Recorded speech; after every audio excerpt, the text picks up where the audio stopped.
Тень родителей неизбежна для каждого, но для Светланы Аллилуевой, единственной дочери Иосифа Сталина, она была особенно длинной и темной. Ее имя стало символом, а жизнь — вечным побегом от него. Незадолго до смерти в 2011 году Светлана решилась на последнее признание. Всю жизнь она несла тяжесть фамилии, определившей судьбу XX века и миллионы судеб. В одном из последних своих слов она сказала: «Я больше не могу молчать». Автор этой истории, биограф женщин, изменивших историю, задался вопросом: каково прожить жизнь в тени отца-тирана? И что Светлана могла бы рассказать о нем? Ответ оказался далеким от официальной пропаганды. Она не описывала отца как великого стратега или доброго лидера. Она показала человека внутренне изломанного и безжалостного, диктатора, разрушавшего не только народы, но и собственную семью. Каким был Сталин на самом деле? Ответ непрост. Он был не просто правителем, а символом власти, страха и контроля. Его образ десятилетиями создавался речами, портретами, спектаклями. На Западе его считали железным архитектором коммунизма, в Союзе Советских Социалистических Республик — отцом народов. Но для Светланы он был иным, одновременно любящим отцом и тюремщиком. Светлана родилась в 1926 году, дочерью Сталина и его второй жены Надежды Аллилуевой. Ее детство снаружи выглядело сказочно. Кремль, блестящее образование, внимание самого могущественного человека страны. Сталин звал ее светлячком, маленькой хозяйкой, писал ей трогательные письма. В минуты гнева только она могла его остановить, обняв за сапоги. Но за этим образом заботливого отца скрывалась роль режиссера, контролировавшего все.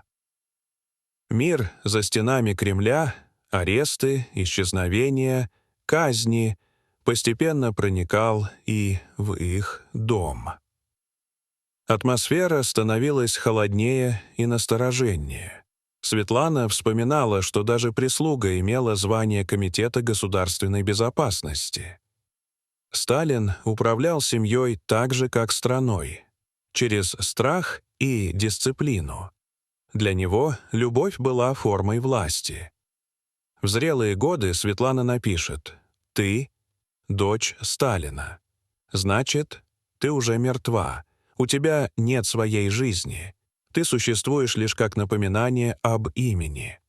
Это осознание стало для нее началом долгого внутреннего разрыва. В 1932 году, когда Светлане было 6 лет, ее мать покончила с собой. Детям сказали, что она умерла от перитонита. Сталин скрывал правду больше 10 лет. Позже Светлана признавалась, что эта ложь расколола ее детство. «Это был конец целой эпохи», — писала она. «Дом изменился, люди изменились. Ее уход был потрясением. Сталин никогда не говорил о жене. Он просто вычеркнул ее из жизни, не упоминая даже имени». Только годы спустя он стал изредка говорить о ней, но было уже поздно. Когда Светлана узнала правду, ее боль переплелась с чувством предательства. Если отец мог солгать о таком личном, чему еще можно было верить?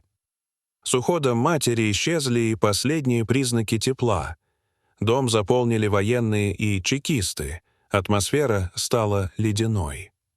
Интеллектуальная среда, созданная Надеждой, сменилась постоянным надзором. Светлана не винила отца в смерти матери, но понимала, он ничего не сделал, чтобы справиться с ее утратой. Он был человеком огромного самоконтроля, без той теплоты, что была у мамы, говорила она. Потеря матери и молчание отца стали ее первым предательством. Тогда она впервые поняла, что для Сталина важнее власть, чем любовь. К 16 годам иллюзии окончательно исчезли. Исчезновение родственников, страх и напряжение в доме разрушили остатки доверия. Перелом настал, когда она впервые влюбилась. Его звали Алексей Каплер, известный кинорежиссер и журналист почти 40 лет. Их отношения были платоническими, основанными на разговорах и интересах. Но для Сталина это стало вызовом. Его бесила не разница в возрасте и не национальность Каплера, а сама мысль, что дочь посмела поступить по-своему. Реакция была мгновенной. Каплера арестовали и сослали за полярный круг, потом отправили в лагерь в Инту. Без суда и объяснений, лишь потому, что он полюбил дочь вождя. Светлана потом скажет: «Отец сломал мне жизнь». Этот эпизод стал для нее не просто личной травмой, а осознанием. Сталинская власть простиралась не только на страну, но и на ее сердце. С этого момента ее бунт стал не политическим, а личным, борьбой за право быть собой. После истории с Каплером Светлана уже не могла вернуться к прежней жизни. Этот эпизод стал точкой невозврата. Она поняла, ее чувства, судьба и даже мысли не принадлежат ей самой. Отец уничтожил ее первую любовь и вместе с ней веру в искренность. С этого момента Светлана увидела в нем не защитника, а человека, воспринимающего любую самостоятельность как угрозу. Она осознала, что Сталин не способен на любовь, отделенную от власти. В Кремле ее окружали охрана, советники и прислуга, на деле — осведомители. Даже дома царил страх. В стране шли массовые репрессии, исчезали миллионы, и Светлана видела, как пропадают родственники, учителя, знакомые. «Первыми исчезли дяди и тети», — вспоминала она. «Я была ребенком и видела, что их нет». Дядя Станислав Реденс был расстрелян, тетя пропала, бабушке запретили приезжать. Дом стал местом тревоги и молчаливого надзора. Настоящую домработницу матери уволили, на ее место взяли женщину из Комитета государственной безопасности. У поваров и нянь были воинские звания. Даже ее образование превратилось в инструмент контроля. Литературу она любила, но отец считал это пустяками. Он хотел, чтобы дочь служила идеологии, а не мыслила свободно. Светлана все яснее понимала, что никогда не была свободной. Ее судьба была частью режима. Она осознала, что характер Сталина проявлялся не только в политике, но и в том, как он обращался с близкими. Страх, подчинение и контроль — это был его способ существования.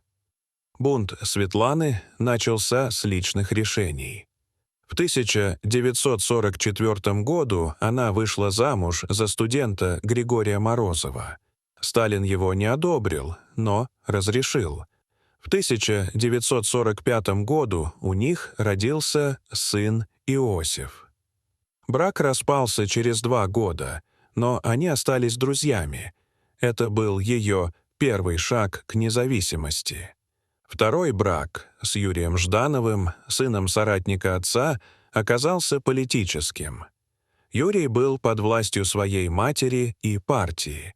Союз быстро распался, хотя у них родилась дочь Екатерина. К 1953 году Светлана пережила 2 развода и потерю иллюзий. «Он был грубым и жестоким человеком», — скажет она о Сталине. Она больше не разделяла образ любящего отца и тирана. Это был один человек. В 1962 году она вышла замуж за Ивана Сванидзе, племянника первой жены Сталина. Они обвенчались в церкви, что было открытым вызовом. Брак был коротким. Иван, измученный ссылкой, оказался слаб и болен. Но для Светланы этот шаг стал заявлением. Она выбирала по любви, а не по приказу. Позже в Соединенных Штатах Америки она выйдет замуж за архитектора Уильяма Питерса, возьмет имя Лана Питерс и родит дочь Ольгу. Каждый ее брак был попыткой начать заново, доказать, что она может жить без тени отца. Но прошлое не отпускало. В середине 60-х она снова полюбила индийского коммуниста Кумара Браджаша Сингха. Он был смертельно болен, но они нашли друг в друге то тепло, которого ей не хватало всю жизнь. Власти запретили им жениться. После его смерти Светлане разрешили отвезти прах в Индию. Первое и последнее разрешенное путешествие. Там она приняла решение, которое изменило все. 9 марта 1967 года Светлана вошла в посольство Соединенных Штатов в Нью-Дели и попросила политического убежища. Американский посол Честер Боулс не поверил своим ушам. «У меня здесь женщина, утверждающая, что она дочь Сталина», — писал он в телеграмме. Светлана заявила, что если ей откажут, она обратится к прессе.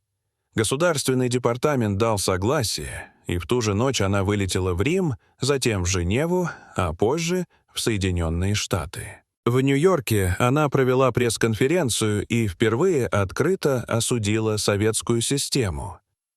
«Я не одобряю многое», — сказала она, «но ответственность лежит не только на одном человеке, а на всей идеологии». Для Запада это был триумф, для нее — освобождение. Но оно стоило ей всего. Светлана оставила 2 детей в Союзе, понимая, что больше не увидит их. Ее побег был не политическим жестом, а актом отчаянного спасения, попыткой вырваться из тени, в которой она прожила всю жизнь. После побега в Соединенные Штаты Светлана Аллилуева стала сенсацией. На Западе ее встречали как политического символа и как живое доказательство крушения советского мифа. Некоторое время она находилась под охраной спецслужб, жила на Лонг-Айленде, преподавала в Принстоне, давала интервью. Ее мемуары «20 писем к другу» стали международным бестселлером и принесли ей крупный гонорар. Но восторг быстро сменился усталостью. Она поняла, что для Запада она тоже лишь дочь Сталина, а не самостоятельная личность. «Я была просто политической пленницей имени моего отца», — говорила она позже. Куда бы ни поехала, прошлое не отпускало. Светлана писала, что приехала на Запад, ослепленная верой в свободу, но столкнулась с теми же бюрократами и лицемерием, что и дома. Она переезжала из страны в страну, жила в Соединенных Штатах, Англии, Швейцарии, снова возвращалась. Выйдя замуж за архитектора Уильяма Уэсли Питерса, взяла имя Лана Питерс. У них родилась дочь Ольга, которую Светлана любила больше всего на свете. Но и этот брак закончился разводом. Она снова осталась одна, поняв, что ни брак, ни смена имени не спасут от тяжести происхождения. Ее поиски смысла продолжались в религии. Она крестилась в католицизм, затем тянулась к православию, задумывалась о монашестве. Эти шаги не были политическими. Это были попытки обрести внутренний покой и очиститься от наследия отца. В 1984 году Светлана неожиданно вернулась в Союз Советских Социалистических Республик. Власти пытались использовать ее приезд как пропаганду прощения, предлагали квартиру, льготы, публичную реабилитацию. Но она отказалась, разочаровалась в происходящем и через 2 года вновь уехала в Соединенные Штаты. Там она жила тихо, вдали от внимания, постепенно уходя в тень. В последние годы Светлана обосновалась в небольшом городке в Висконсине. Она жила скромно, избегала журналистов и почти не давала интервью. Умерла 22 ноября 2011 года от рака толстой кишки. Не было ни государственных похорон, ни официального траура, только тихий конец жизни, которая когда-то была в центре мировой политики. Но перед смертью она оставила ясное послание. Светлана отвергла идею, что Сталин был безумцем или жертвой обстоятельств. «Он знал, что делает», — писала она. Он не был ни безумным, ни введенным в заблуждение. С холодным расчетом он укреплял власть, боясь потерять ее больше, чем все остальное. Ее слова звучали не как месть, а как точный приговор. При этом Светлана подчеркивала: диктатор не существует в одиночку, ему нужны пособники и молчаливые свидетели. Она видела в сталинской системе не одного монстра, а целый механизм страха и подчинения.